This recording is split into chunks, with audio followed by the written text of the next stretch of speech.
asalaamaaleykum mbokk yi asalaamaaleykum. ñetti waxtu si guddi day yu tegal ñeent fukki minit ak juróom jot na. maa ngi nii nag sama terrasse di ñaan si guddi gu dal gi, si guddi gu sedd gi, si guddi gi nga xam ne di guddi altine. ñu ngi ñaan si kàttan yàlla ak darajay ku tedd ki sallallahu alayhi wa sallam yàlla dolli wér, dolli kàttan,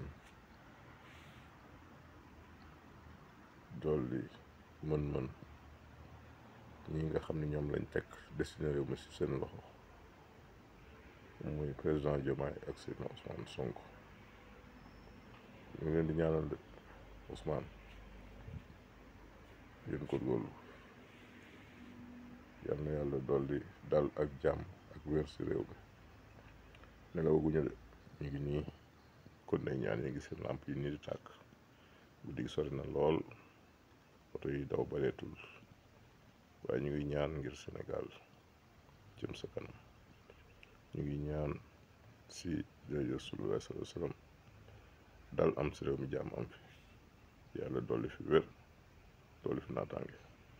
Ousmane Ousmane yow la de Ousmane, yàlla na la dolli jàmm, dolli ko Diomaye. Ousmane Sénégal war nañ la sant, war nañ la gërëm, war nañ la sant. yàlla na yàlla wéral. am nañu yaakaar de te ñu ngi ñaan. guddi gi sonn na loolu waaye ñu ngi ñaan tawféex sama gaay yi, jàmm rek incha allah rek tawféex.